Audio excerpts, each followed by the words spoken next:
powerful imagery of integration going on in the Great Sphinx of Giza.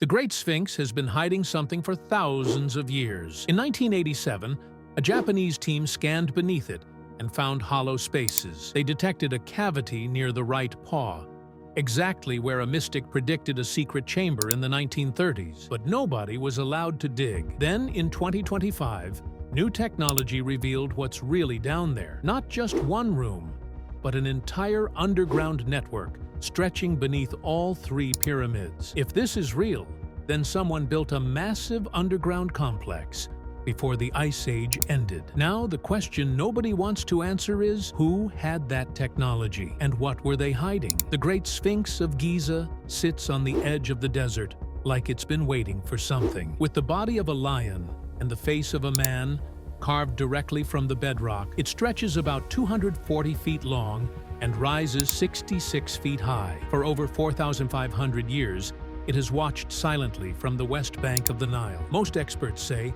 it was built around 2500 BC, likely under Pharaoh Khafra, the same ruler who built the second pyramid at Giza. But even the Egyptians who came after didn't seem to fully understand it. By the time of Pharaoh Thutmose IV, nearly 100 years later, the Sphinx was already part buried in sand. According to a stone he placed between its paws, he had a dream where the Sphinx spoke to him and promised to make him king if he cleared away the sand. That stone still stands there today, and it's called the Dream Stele. But here's what's strange. There's no official inscription that tells us what the Sphinx was originally called or what it was for. That silence opened the door to endless theories. Some believed it guarded something, others thought it hid something. The deeper the mystery got, the more people felt there had to be something inside or underneath it. In the 1st century AD, the Roman author Pliny the Elder mentioned that people believed the Sphinx was hollow and held the tomb of a king named Harmais. And centuries later,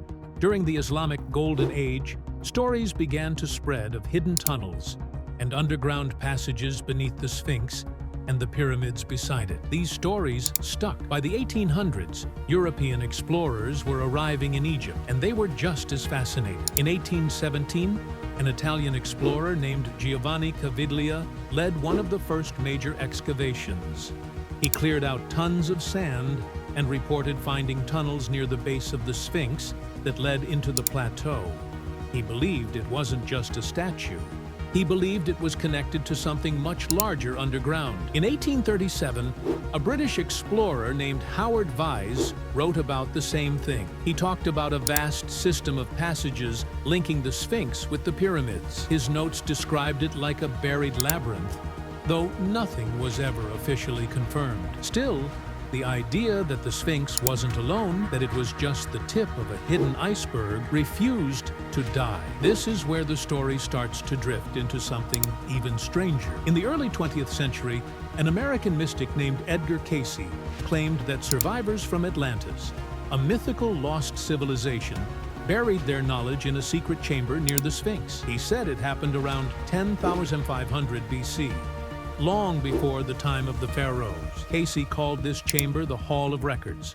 He believed it held the forgotten history of humanity and said it would be discovered in the late 1900s or early 2000s during a time of global crisis. According to him, once opened, the chamber would reveal the link between ancient Egypt and the lost world of Atlantis.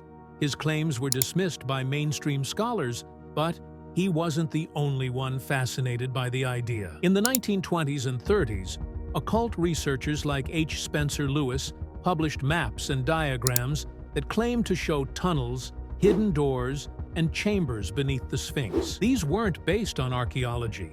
They were mostly speculation, but they were detailed enough that people took them seriously. They helped keep the legend alive through the mid-20th century. And as the year 1998 approached, the date Cayce predicted the Hall of Records would be found, the theories picked up new energy. In the early 1920s, something began stirring in the Egyptian sands. French engineer Émile Barrès had been assigned a task that few could have anticipated would lead to generations of curiosity. Between 1925 and 1936, he directed a massive excavation effort at the Giza Plateau, and the Sphinx, long buried up to its neck in sand, was finally uncovered in full. What they found wasn't just an ancient monument, but a weathered and fractured relic with more secrets than answers. Berets noticed something unusual on the upper back of the Sphinx, a fissure or tunnel carved deep into its rump. Some believed it might be a natural crack that was later widened. Berets, unsure whether it posed a danger to the structure, decided to reinforce it with stone blocks and poured cement into the cavity to stabilize it. In doing so, he unintentionally sealed away whatever lay inside. For decades, this detail remained mostly forgotten, mentioned only in obscure reports, until newer generations began asking questions. As the world sank into World War II and Egypt's archaeological priorities shifted, interest in the Sphinx slowed down. But by the late 1960s, a fresh wave of curiosity returned. The rise of new scanning technologies and a growing fascination with ancient mysteries meant people were again asking what lay beneath the Sphinx. In 1978, this curiosity turned into action. The Stanford Research Institute, known as SRI, took the lead in investigating the Sphinx using modern equipment. The project was supported financially by the Association for Research and Enlightenment, the group founded by Edgar Cayce, the American mystic famous for claiming that a haul of records from Atlantis was buried beneath the Sphinx. The man leading the scientific work was geophysicist Dr. Lambert Dolphin. Dr. Dolphin's team brought advanced tools to Egypt, including electrical resistivity meters, seismic instruments, and ground-penetrating radar. However, the radar turned out to be less effective than hoped because the limestone under the Sphinx was dense and full of wet clay. Still, the other instruments revealed something. Several areas beneath and around the Sphinx, especially near the paws and along the sides, showed signs of underground anomalies, zones that looked like hollow pockets or tunnels. The team sought permission to drill tiny boreholes into the bedrock, each just 10 centimeters wide, to physically inspect these signals. They were allowed to drill 5 holes, 3 in the area in front of the Sphinx near the temple, and 2 more directly around the statue. Each hole could reach up to 30 meters deep, if needed. What they saw through the downhole cameras was not what the believers had hoped for. Instead of vast chambers or hidden rooms, the camera showed narrow cracks, natural fissures, and pockets filled with sand and rock debris. The instruments had picked up geological features, irregularities in the stone, but nothing that looked artificial. Dolphin summarized his findings clearly. There were no major rooms, cavities, or voids under the Sphinx. His personal conclusion was even sharper. He said, "I just don't believe there are any there." These words carried weight because Dolphin himself had originally been open to the possibility of Cayce's Hall of Records. Hugh Lynn Cayce, Edgar Cayce's son, was present during the scans, and he too admitted the results didn't support his father's prophecies. By the end of 1978, the ARE suspended its search for underground vaults at the Sphinx, acknowledging that the evidence simply wasn't there. But even as the dream of secret chambers faded, physical evidence from the past still lingered in the body of the Sphinx itself. In 1980, another event pulled that thread again. Archaeologist Mark Lehner, who had once received funding from the ARE, and Zahi Hawass, then the Giza inspector for antiquities, were talking with an older worker from the Giza Plateau. The man recalled helping Emile Berets fill a hole in the back of the Sphinx many decades earlier. Lehner and Hawass followed the lead. They cleared sand from the rear of the statue and found it. The opening Berets had once sealed. Inside was a rough tunnel that sloped downward into the body of the monument. It forked into 2 directions. One branch angled down toward the bedrock and eventually ended where it reached the water table. The other curved upward and ran for a short distance before it was blocked by solid masonry, the very cement Berets had poured all those years ago. The tunnel wasn't spacious. It was barely wide enough for a person to squeeze through, and the walls weren't polished or reinforced. It didn't resemble a corridor built for ceremony or secrecy. It felt more like a crack someone had carved wider to explore or exploit. Lehner believed it may have been the work of ancient robbers or people in later centuries who hoped to find treasure hidden inside. It certainly wasn't a haul of anything. The entire thing was mapped, recorded, and resealed again, this time for safety. In 1987, a team from Waseda University in Tokyo quietly arrived at Giza with something the ancient builders could never have imagined: electromagnetic wave technology. The man leading them, Professor Sakuji Yoshimura, wasn't there to dig or drill. His method was non-invasive, sending pulses through the ground and listening for what bounced back. They scanned around the Sphinx, its paws, sides, and back, methodically, patiently, as if trying to eavesdrop on a sleeping giant. The results were published in the same year in Studies in Egyptian Culture, and they weren't subtle.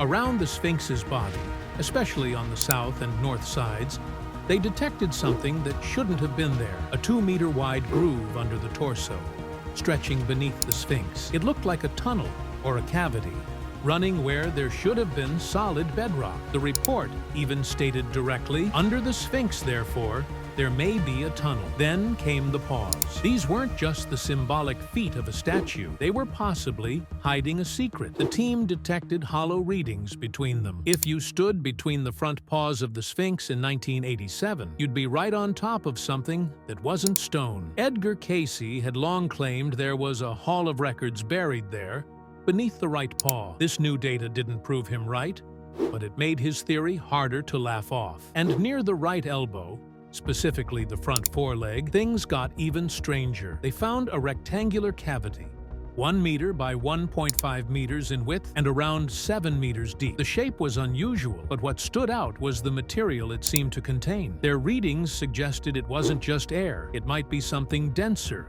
possibly metal or granite. That made no sense, since the entire Sphinx was carved from limestone. There was no reason granite or metal should be down there, unless someone had deliberately placed it. The size and orientation suggested not just a box or container, but a corridor, something long and intentional. None of this was drilled, cut, or opened. The Japanese team simply read the ground like a blind man reading Braille, and what they felt was unmistakable. Unlike earlier teams like SRI in 1978, who drilled and dismissed their own anomalies as natural cracks, the Waseda survey left everything untouched.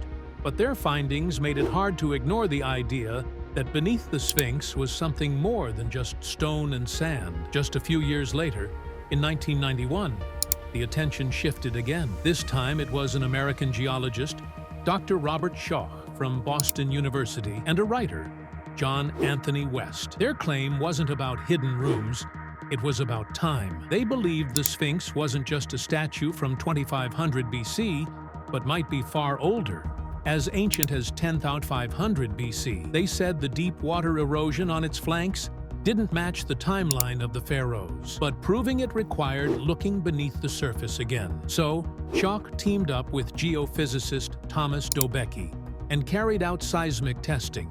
They used seismic refraction and reflection methods, setting off small vibrations and recording how the waves bounced back. It was like sonar, but for stone. What they found echoed the Japanese discoveries. The data showed cavities on each side of the Sphinx, and again, between its paws. The most significant anomaly sat directly in front of the statue, beneath its chest, around 12 meters underground. That was roughly 39 feet deep. The seismic reflections suggested a rectangular chamber with clean edges and symmetry. Dobecki, trained to spot the difference between natural voids and human constructions, believed this was a man-made space, and if it was, someone had put it there a long, long time ago. When this data was released publicly in 1993, it wasn't buried in a dusty journal. It was broadcast nationally on NBC in a television special called The Mystery of the Sphinx. The story reached living rooms across America. Suddenly, it wasn't just researchers talking about chambers and tunnels and lost records. It was the evening news. The phrase "Hall of Records" no longer sounded like a myth. Now, there were measurements, shapes, signals. Schoch himself remained cautious. His main focus was the erosion and the possibility that the Sphinx predated the pharaohs by thousands of years. But the public couldn't unsee the deeper implication. If the seismic data pointed to a chamber, and if the chamber lay between the paws, and if Cayce had predicted that in the 1930s, How much of the old legend was actually legend? ChatGPT said, between 1996 and 1998, there was a growing sense of urgency around the Sphinx. People were convinced that something monumental was buried underneath and the clock was ticking. That belief was fueled by the work of earlier researchers like Thomas Dobecki, John Anthony West, and Dr. Robert Schoch, whose seismic studies suggested cavities beneath the statue. At the same time, a Japanese team from Waseda University had conducted remote sensing surveys hinting at hollow sections under the pause and surrounding plateau. The idea of a hidden chamber, perhaps even the mythical Hall of Records, felt closer than ever. But there was one problem. The Egyptian government wasn't easily swayed by enthusiasm. They controlled every inch of the Giza Plateau, and permission to dig or explore wasn't handed out freely. Still, some managed to get access.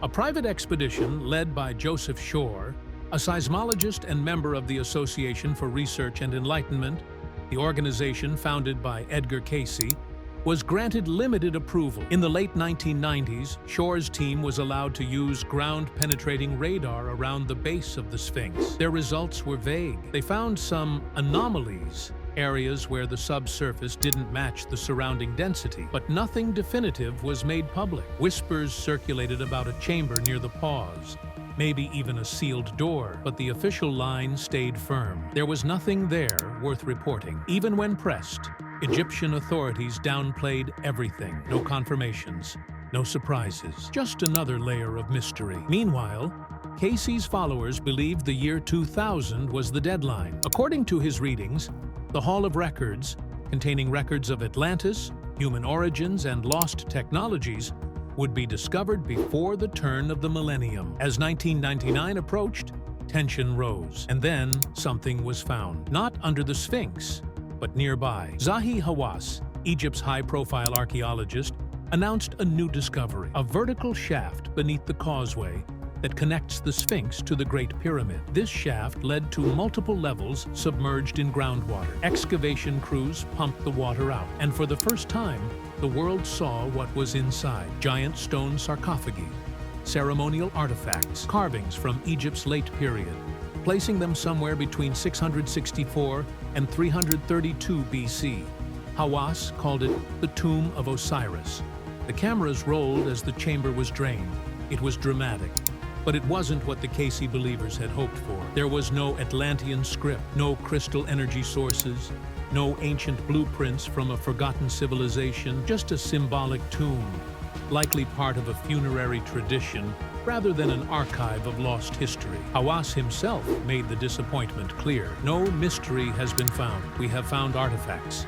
I'm sorry. By the end of 1999, hopes had dimmed. The Hall of Records remained out of reach. Nothing in the Osiris shaft matched the Cayce prophecies. The world did not change. But the story didn't end there. In the early 2000s, a new wave of exploration began. This time, instead of drills and cables, the tools were invisible. Scientists turned to remote sensing, technologies that could peer underground without ever breaking the surface.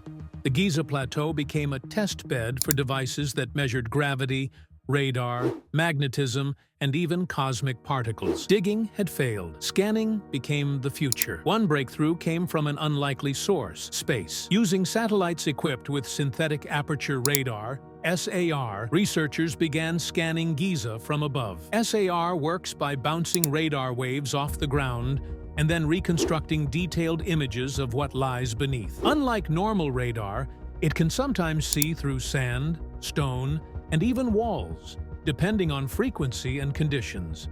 Italian researchers formed a group known unofficially as the Khafra Pyramid Research Project. They focused on satellite imagery of the area around the Second Pyramid and the Sphinx. Over time, their data showed strange density shifts in places no one had excavated before. On the ground, another revolution was unfolding. High-frequency, ground-penetrating radar had evolved. Combined with AI filters, it could now differentiate between natural stone, compacted sand, and human-built structures. Some teams added acoustic mapping, which used sound waves to detect underground hollows. Others used magnetometers to find differences in magnetic fields that might hint at ancient constructions. But the real star arrived in 2017. It was a particle, or rather, millions of them. Muons. Muons are cosmic particles that constantly rain down on Earth. They pass through rock and decay slowly, which makes them ideal for scanning massive structures. A Japanese-French team used muon detectors to scan the Great Pyramid of Giza. They placed the equipment inside and around the base and waited for weeks. When they analyzed the data,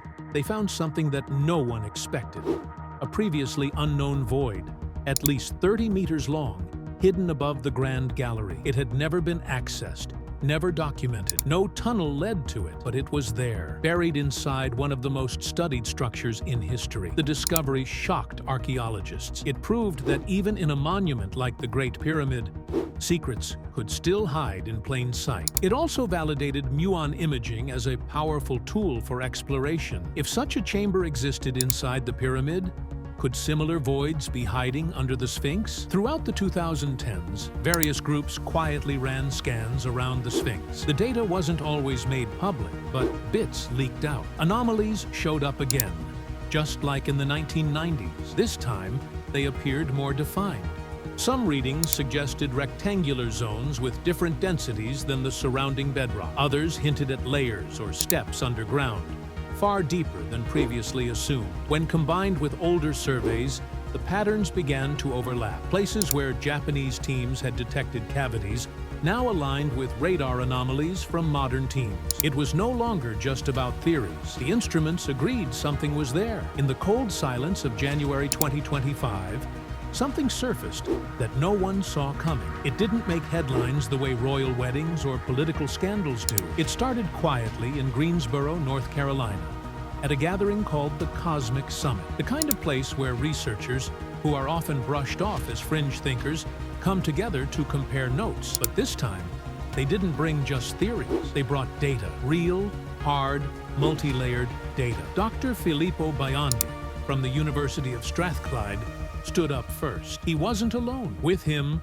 were Dr. Corrado Malanga from the University of Pisa and a meticulous Italian researcher named Armando May. Their team had been scanning the Giza Plateau for years, not with shovels, but with satellites, artificial intelligence, and acoustic vibrations. They weren't just looking for cracks in the limestone. They were looking for answers to questions that have haunted archaeologists and dreamers alike for centuries. The focus wasn't the Great Pyramid of Khufu. It was its slightly smaller neighbor, the Pyramid of Khafre, the one that stands next to the Sphinx. This team took every anomaly they saw on one scan and cross-checked it with another, again and again. And what they found began to form a picture that no one could believe at first. Right beneath the Pyramid of Khafre, there appeared to be not one or two, but 5 enormous geometric structures, perfectly spaced, perfectly aligned, each one the size of a small building. But it didn't stop there. Below those,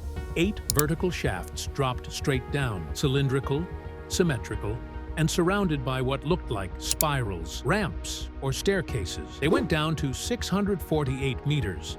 That's 2,125 feet, twice the height of the Eiffel Tower, only in reverse, buried into the earth, not climbing above it. At the bottom, those shafts opened into 2 giant cuboid chambers. Each was about 80 meters per side. You could fit a 20-story building inside one of them with room to spare. And the scans showed they weren't natural.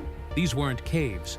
These were made with intention. Then came the shock that made some people in the audience drop their pens. These chambers weren't just isolated, they were connected. Tunnels ran horizontally under the plateau, branching out like veins. One arm stretched toward the Pyramid of Menkaure, another moved directly beneath the Sphinx. And under that crouched beast of stone, the imaging lit up. Voids, corridors, lined up passageways that matched mysterious readings from the 1980s and 90s. Only now they appeared bigger, deeper, clearer. The scans suggested this wasn't just a cluster of rooms. It was a full-blown underground city. Not a metaphor, a literal, engineered network of halls, shafts, and chambers sitting right under the most famous monuments in human history. That was enough to make people gasp. But then, they showed something even more unbelievable: the age. Using sediment buildup, subsurface erosion, and geological layering, the team estimated that these structures might have been built 38,000 years ago. Not 3,800, not 3,000, 38,000. That would place their origin around 36,000 BC. At that time, glaciers still covered much of the planet. There were no pharaohs, no hieroglyphs, no dynasties. According to every textbook ever written, there weren't even cities. Yet someone, or something, built spiral shafts almost a kilometer deep and buried two cube-shaped monuments the size of apartment towers. Some in the audience didn't know whether to clap or cry. And then came the speculation. If this wasn't a tomb and the scale made that idea almost laughable, then what was it? Some guessed it was a power station, an energy node. The way the shafts and chambers were arranged reminded a few engineers of Tesla's work on natural energy. Others pointed to researcher Christopher Dunn, who suggested long ago that the pyramids might have been machines, not mausoleums. And if that idea sounded insane, it now seemed less so. Another theory spread fast, that this was a vault, a sealed archive meant to survive disaster, the last ice age, a flood, a comet, a war. Whatever cataclysm shook the Earth around 36,000 BC, maybe someone tried to preserve what mattered most. Not everyone bought it. Dr. Zahi Hawass, the most famous Egyptologist alive, was furious. He called the whole thing a radar illusion, a fantasy. He said the team hadn't worked with the Egyptian authorities, that ground scans have misfired before, that none of it could be trusted, that you can't rewrite 5,000 years of history because of a few colors on a screen. But then again, Hawass hadn't reviewed the scans, he hadn't seen the data, and he certainly wasn't in the room when the crowd stood and clapped, not out of politeness, but because they felt something shift. A few journalists reported on it. Stacey Liberatore from the Daily Mail was one. She covered the summit and wrote about the findings in surprisingly neutral terms. Others picked it up, including the Economic Times, which quoted a section saying the network extended nearly 2 kilometers under all 3 pyramids. It didn't get splashed on CNN or BBC. It didn't trend on Twitter the way a celebrity death might. But in the corners of the internet where people read ancient texts and compare satellite photos for fun, the story exploded. Forums lit up. YouTubers started speculating. Atlantis was mentioned within hours. So was the Hall of Records. So was the flood from Genesis. For years, people like Graham Hancock had been dismissed for suggesting there was a lost civilization, that advanced humans lived before the official dawn of history. Now those same people were suddenly being quoted. Hancock himself called the finding potentially the greatest archaeological revelation of our lifetimes. And maybe that's true, or maybe it isn't. Maybe these scans will turn out to be false positives. Maybe bedrock fooled the radar. Maybe erosion played tricks on the algorithms. Or maybe, just maybe, the story of human history is deeper than we thought.